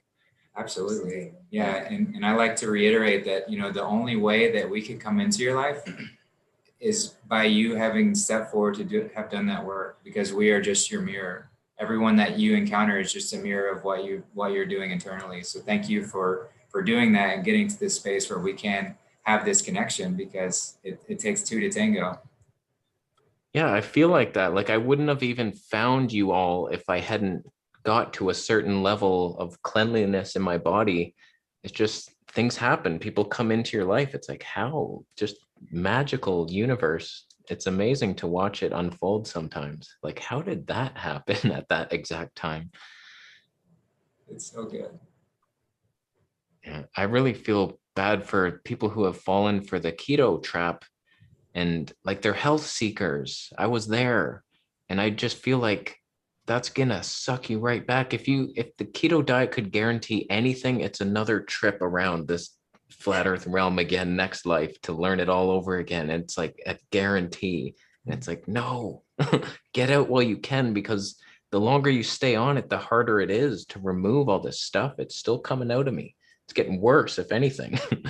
And it's like, how? So I know this wouldn't be happening if I didn't spend so much time on that carnivore diet. It's not meant for us. And I used to believe in we were cavemen though. We've eaten meat for so long, and it's obviously so bad for the body. Could just do a juice fast. You'll see it. Hopefully you didn't fall to that realm, and just get out now. Because I have people, they think they feel pretty good, and it's like, do it now. Just jump off that boat right now and get on a juice fast, because it's heading nowhere good. I don't like it. And I was just going to say, there's so well-meaning people. They just want to heal. And it's like, we're tricked. Yeah, truly. But how perfect it was for you to have experienced that fully, to sort of sacrifice yourself in that sort of way, so that you can demonstrate this entire journey of the comparison from back and forth. Like that's huge. Like that is massive. And it's just looking at those kind of examples of what leads us to these particular points, and why it might happen, why it might play out a certain way. We're always being led to that space, even if it's through some weird routes along the way. Even God led you to the keto diet so that you could be stubborn and try it and experience it. And now you get to have this full upswing and document every step of the way, and demonstrate to people like, hey, this is what happens when you do this. Like, yeah, you might feel a little better at the beginning, but it's fake. And that's all Satan is. It's just a deceiver. It's just our ego, and it just lies to us. So keto is a perfect example of this deception that might seem good for a second, but really it's just sucking you down into hell. and you're here to help demonstrate that, which is beautiful. It truly is. And thank you, Charlie, so much, because he's the one that got me out. It was too much truth. I was like, okay, there's something more to this. It's not just physical health. And I can't just continue doing this if it doesn't line up with my morals. And I couldn't break free of it. It was all just selfish, egotistical, physical body healing at all cost, no matter who I hurt. And there's more to it. And thank you, Charlie, for bringing that light. You're so welcome. And again, if I bring the big board back into it again, it really is that simple. And if people just don't want to believe it's all that simple, but it is. And this is what it's all about. It's to become the lighthouse, you have to become clean. And that's what you're talking about. Even when you began to clean things up, if the mind is not clean, then you don't have cleanliness. So it's cleanliness of the body and of the mind. And cleanliness is godliness. And that's cleaning up the garbage that's in the 4 rivers of the Garden of Eden. And, we talk about how everything, the great things in life are for free. There they are. And that's all you need. Let me quickly break it down for you, literally. So your blood, what is your blood for? It's regeneration. And if you poison it, it will stop regenerating and it will die. But what your blood does is, if you allow the melatonin of the pineal gland to flow, it just regenerates itself. That's all it does. There's no reason for it to ever stop. So your blood is it's regeneration. Your semen is the white light within you. So that's your Christ consciousness. So let's just ejaculate it out. If I'm not telling the truth, then why does the pornography industry exist? Why is it sort of naughty, but everywhere? And why is the biggest thing in pornography to have an ejaculation out there? They glorify the outward ejaculation. Why? Because it's taking Jesus Christ out of you. It's taking your life essence out of you. And you just think it's totally cool. And I know for myself, I knew early on that something was not right about this process, because afterwards I felt so tired, and I never felt good about myself. And I talked about this on other shows where with the most beautiful, and I mean loving, loving, beautiful women, just beautiful souls, and being there in a state of grace and feeling I had to leave. And I finally came to realize it was me I was trying to get away from, not them. And when I stopped doing that insanity, everything changed. And when you have this process but keep it within you, holy wow, holy cow is right, because the light comes on inside your head, because the orgasm is in your head, not in the tip of your penis, not that head. It's the orgasm in your mind, and it's 1,000 times better. It's 1,000 times more powerful than the one that occurs that rings that bell for 3 seconds. Your saliva is your medical kit. Every time you get an owie, what do we sort of naturally do? Everybody, you break a bone or something and everybody still does the same thing. It's like you put the afflicted area to your mouth, you go, So you intuitively and intrinsically know to do this. Your saliva is medicine. It's how you heal yourself. But of course, if you're eating Pop-Tarts and drinking Coca-Cola, you're probably not going to heal yourself. But if you take care of you, then your saliva is your medical kit. And then your urine is your food forever. How much does it cost you? I can't believe the prices of oranges these days. How much does your urine cost? That's disgusting, Charlie. That's disgusting. Well, actually, it's not, because when you go on this journey, the journey of changing your food and having these beautiful alkaline substances within you, then your urine literally tastes like coconut water or strawberries. It literally does. And it's free, 24/7, 365. So you see, it's all within you. It's always all within you. Eternal life is in your blood. Stop poisoning it. Constantly connecting to God upon high is within you. That's Jesus Christ within you rising, which is your semen. Healing any owie or sore is there because your salvation is your saliva, which is the salted essence within you. And then how do you cross a desert for 40 days and 40 nights? Drink your urine. It's what everybody used to do, and now only a crazy man, only a fool would say that. What is UR stand for? Gold. In the ether. The gold within the ether is your urine. But if you treat it like a slum, it's going to taste like a slum. What you put in is what you get out, the Ouroboros. What you put in is what you get out. So what you put in to the Garden of Eden is what you get out. How do you know that what I'm telling you is the truth? How do you know that what I'm telling you is the truth and that you have to become Jesus Christ? How do you know? Because what does the New Testament go on and on and on and on and talk about? What does the New Testament say that Jesus Christ was? He was a shepherd of the garden. This is the garden. And this is what you have to become. You have to shepherd you. Why do you think Krishna was a cow herder? Same story, just from sheep to cows. Same deal, same thing, but you have to take care of you. So this is everything right here. Blood, melatonin, eternal life. Semen, Christ consciousness rising within you, rising yourself to heaven upon earth. It's the only way. It's how you do it. Saliva is how you heal yourself. It's your medical kit. It's salvation because it's your saliva. And the golden brine within you is your urine. And that's how you go through a desert for 40 days and 40 nights with your urine. How much does any of this stuff cost? Nothing. And it's available 24/7, 365. There you go. There you go. There's the truth. There's the proof. This is it right here. Like 4 rivers of the Garden of Eden. And Jesus Christ is the shepherd of the garden. You have to become the shepherd of your garden. Then the light turns on, and then you help everybody else. And cleanliness is godliness. So simple.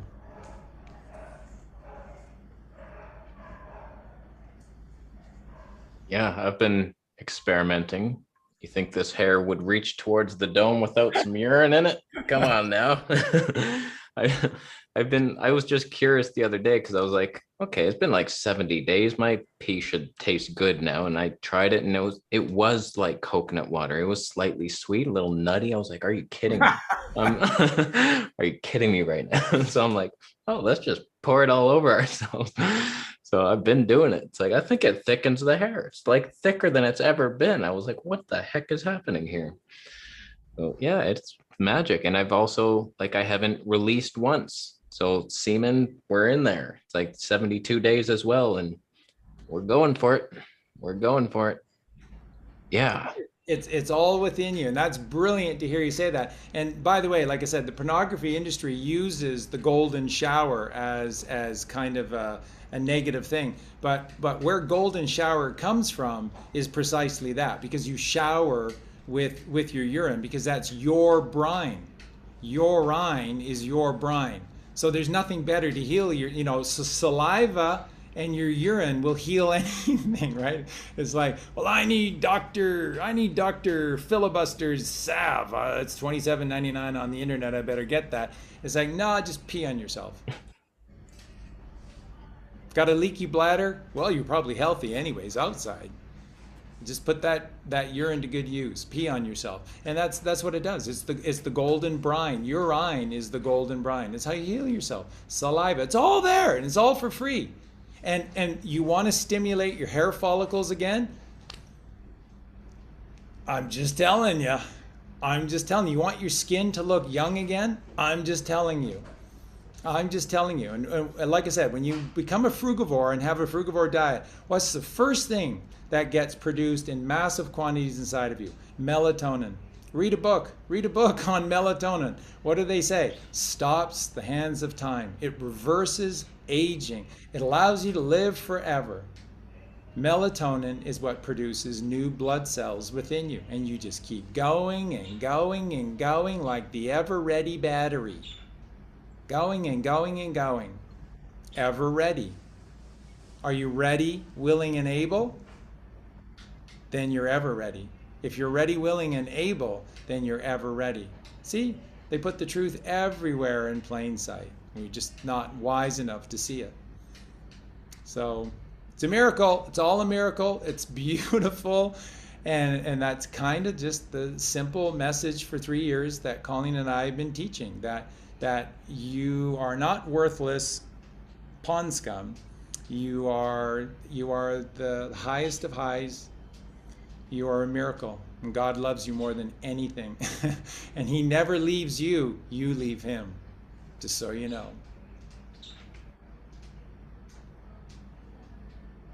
Cool. Yeah, I wanted to make sure we got to any questions you might have, Kasey, today. We didn't really get to a lot of questions. Just wanted to check in with you and see if you had any for today. Yeah, like Charlie's just been answering them on his own. How do you do it? How do you do it, Charlie? Yeah, like pretty much everything I had written down, we've talked about. And oh, one thing, I'm sleeping like 9 hours a night, maybe 10. Like I thought I would need less sleep, but I go to bed 9:30. I'm like, I'll be up at 6, and 8 p.m. or 8 a.m. I'm just waking up like, what the heck is happening? Why do I need so much sleep? It makes perfect sense. It's a cleanser. You'll get to a point where you won't need it, but right now it's the healing. When you're in deep REM sleep and beyond REM, then you're not in your physical form, and so then the cleaners come in. So that's why they do everything they do, so you never drop into deep REM or get past REM. Because when you're past REM, that's when the cleaning crew comes in and they clean up everything inside of you. So you need that deep sleep. So all that's happening right now is perfectly normal. It's that the cleaning crews are coming in and they're just cleaning up all that gunk and all that mess that's inside. And what you'll find is that you will eventually get to a point like that's how I did most of 2020, was out without any sleep. in 2020 with a workload that would curdle milk. So there's no reprieve. It's like the sun comes up and you go, oh shit. Oh, the day starts again. No sleep. But you don't really need it. And that's when you tend to the garden of you. So this deep sleep right now, yeah, don't look a gift horse in the mouth. Accept it and know that's God inside with his healing group, his cleaning crew, and they are healing every aspect of you. Good to know. Yeah, because there's definitely been some rough patches. I just got out of one. It's weird because in the beginning of this fast, it was kind of up and down energy levels. And then I reached this new level where I was like, oh my goodness, I feel so good every day, all day for like 2.5 weeks straight. I was like, this is how life is now. Fantastic. And then like day 54 hit and I'm dead, just dead to the world. And it continued. I'm just like so tired, up and down. And we're finally pulling out of it. Like day 68-ish, like it was a good 1.5 weeks, 2 weeks where I was just done. Just the deep healing work, I guess. But I was starting, like doubts are creeping into my mind because at that time I went full fruitarian. I got rid of the vegetables. It was nothing but like cantaloupes and watermelon juice. And I was like, okay, I reached this new level of energy. But then I think it was just like it kicked in a new level of detox. But my mind was like, okay, what am I deficient in? Is it the B12? And I'm just trying to supplement B12 again. And I'm like, was that it? DHA? Oh my God. And we get sucked down that rabbit hole, but don't let yourself go down because I haven't changed anything and I'm feeling fantastic again. It's these waves. Hopefully they stop one day. Yeah, I mean, eventually, but we do have to have patience and remember that we've had a lifetime of toxifying ourselves. And so it's going to take some time and the journey is different for everyone. And, obviously we can do things to accelerate that detox process, like the juice feasting.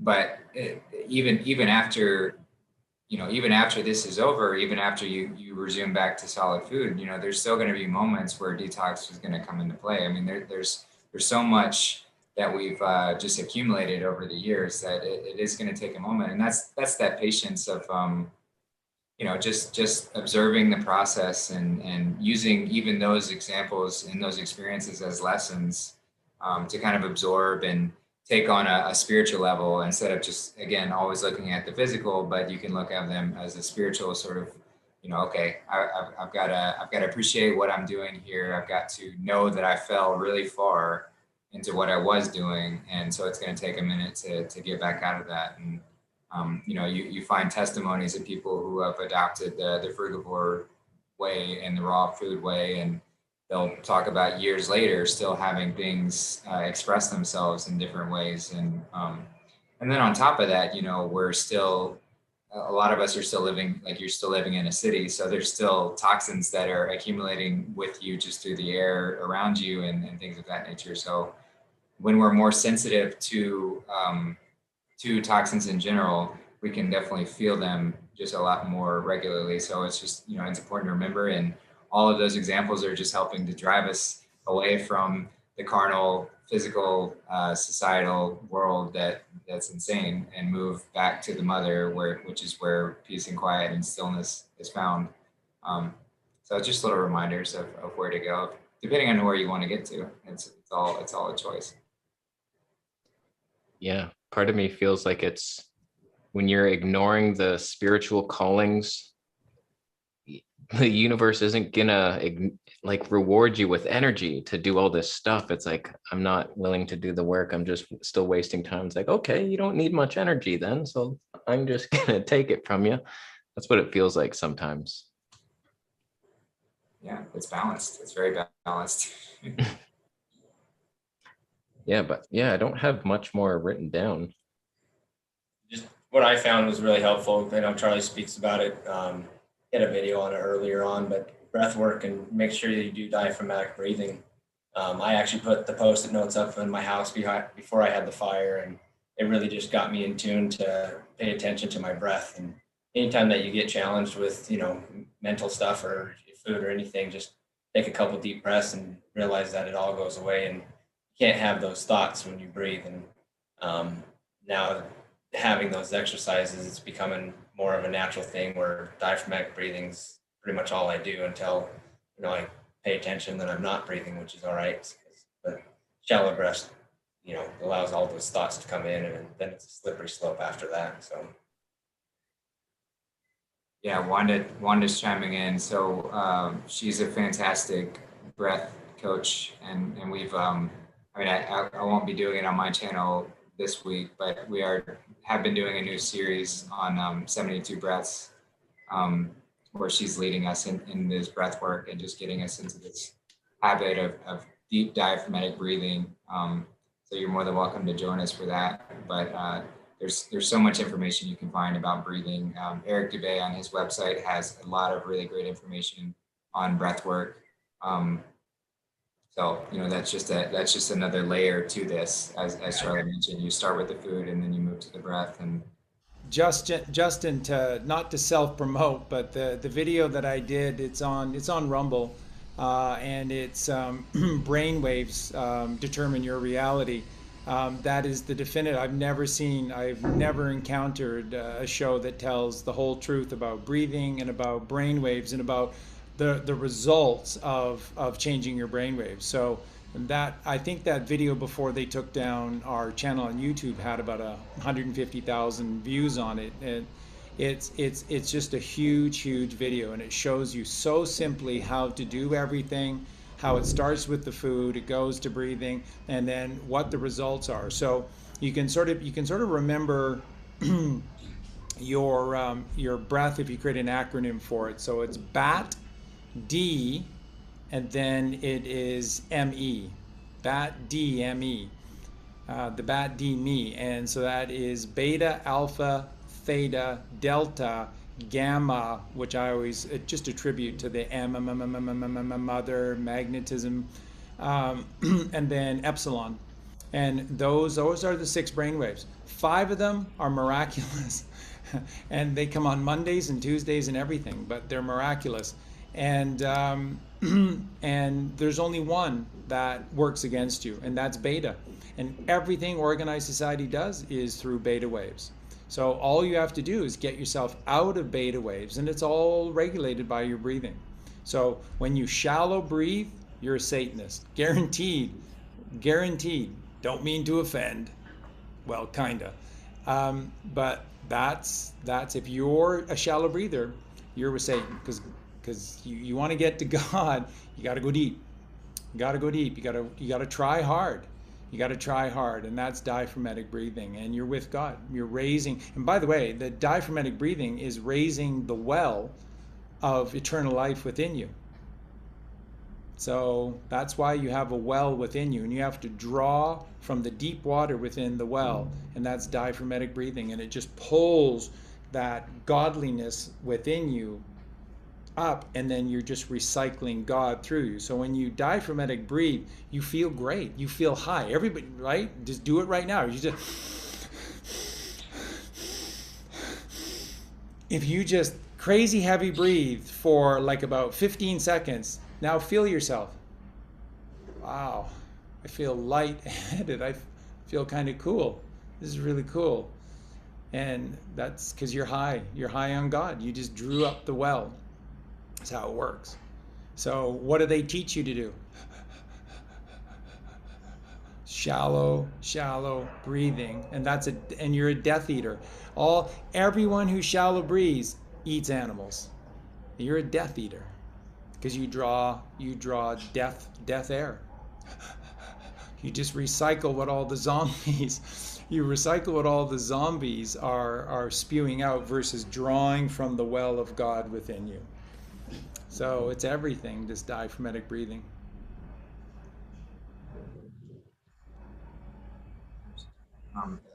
Yeah, so we're coming up on the 2-hour mark. I want to go around and give everyone a chance to kind of say some closing comments. Kasey, we'll start with you, brother. You got anything to end up with today? Yeah, I just highly recommend you start whatever get towards this level, and then water fasting and maybe some dry fasting, but start anywhere. Just start eating more fruits and veggies, and it's such a rewarding path. It will change your life in ways you didn't think it ever would. And I highly recommend it. Just do it. Start with the physical, like Charlie says, and then the other things will somehow work themselves out eventually. We'll get there. But yeah, there's so much. The rewards are great, and they're all inside, just the peace with nothing else out there. The movie's in here. So go watch that movie. Best movie. Free too, I hear. That's so true. Yeah, it's just always a delight to be with you guys, and I'm always inspired by anyone who wants to take this journey, and specifically men, because it's not like a macho thing to do. And I think that men have like this kind of are supposed to be macho and drink beer and eat steak and burgers and like that. And so I find that this is part of the healing of for all of us. The healing of mankind is more of us picking up our cross and doing this work and being leaders in our community, no matter what it takes. And you just keep getting up every day and you rise every day. And this journey is it's a gift.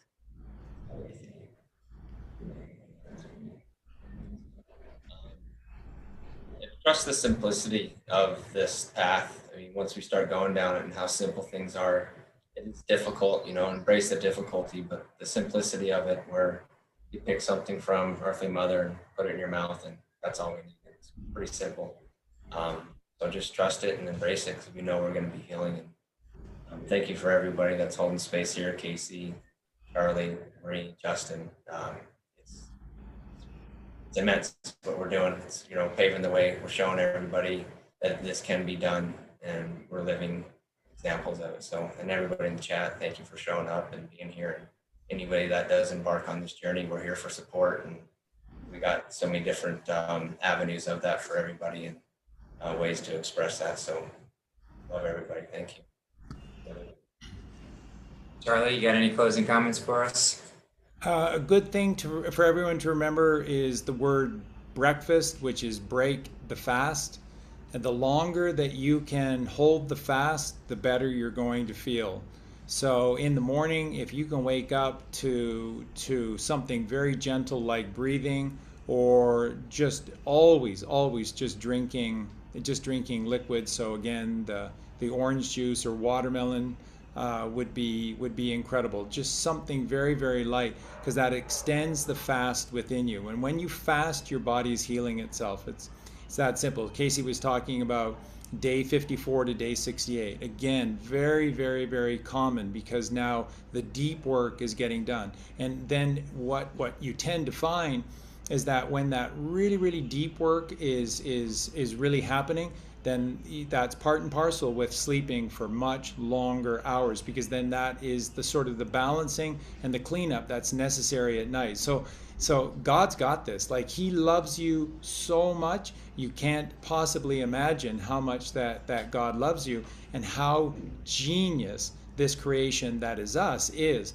And you don't have to do much of anything. Just get out of your way. Stop hating yourself. Stop punishing yourself. Stop making mistakes and start doing what's right. All you have to do is stop tripping and falling down. Get up off your knees. Stand tall, stand strong, stand with God, wear the armor of God, and just let him do the rest. It is brilliant, and you don't even have to know what's going on. You just need to get happy. Melatonin, dopamine, or melatonin, serotonin, and dopamine. The three wise men, the three sacred secretions. That's all you have to do. Get out of your way and get happy. So it's simple, folks. It really, truly is. Break the fast gently. When you tell my mom and dad, break it to them gently. Well, thanks for that, Charlie. Yeah, the truth is always very simple, and that's what we just have to constantly remember. If someone is trying to tell us that we have to go on this take all these complicated supplements, or be on this complicated diet, or have all this variety or whatever else, it's a lie. It's a lie. The truth is simple. The truth is very simple, and the more that we can get back to that, the quicker we can find this healing and truly start this journey, because health of the body is the foundation and is the starting point. And from there, we are truly unlimited. it doesn't stop. We just get to keep going and going and going. And there are some challenging moments, and that's part of this ride that we on. I wouldn't have it any other way, and I wouldn't choose to spend it with any different beautiful souls than you guys here. I'm truly so honored to share this space, and just grateful to be doing that. So thank you all, and I love you all so much, and this was a fantastic show. And Thank just you all. just so everyone knows, just a second ago on the Justin's YouTube or Marie's YouTube page, there were 222 watching and there were 108 likes. Can't make this shit up. It's just brilliant. It's brilliant. Beautiful. Yeah, and it's perfect. Yeah. Just some quick announcements. Tomorrow, we're going to keep the weekly Q&A with Tony as we continue to dive into this health field, and that's going to actually be on her channel since my channel is in jail at the moment. So we're going to be promoting her channel a little bit, and I'll send links to that. And then Thursday we've got Breathing with Wanda, and I think Marie said that we could host it on her channel for that, which I think would be great to do. And then Friday we've got Q&A with me and Charlie, and that will be on the Shire Sanctuary channel. So a little bit different lineup as far as where to find and see things. Keep everyone on your toes. But I should be back out of jail next week, and unless they decide to put me back in it for some other reason. But YouTube's going down at some point. Yeah, I just want to say thank you all so much. Like each one of you contributed like a key piece today, and just thank you. I'm so grateful. And I've just noticed the chat. Do you remember the first time I came on your show, how negative it was? And like the chat has evolved so much. Like I didn't see anything today. I wasn't looking at the whole time, but it's just everybody's evolving down there. It's so nice to see peaceful people, and yeah, good job. Yeah, micro to macro, it all happens. The resonance that we create, it just continues to vibrate out and literally change everything around it. We are the alchemists. We change our reality around us. It's amazing. It's amazing to play with. All right, guys. Well, thanks for joining us today, and we will see you next time. Love y'all.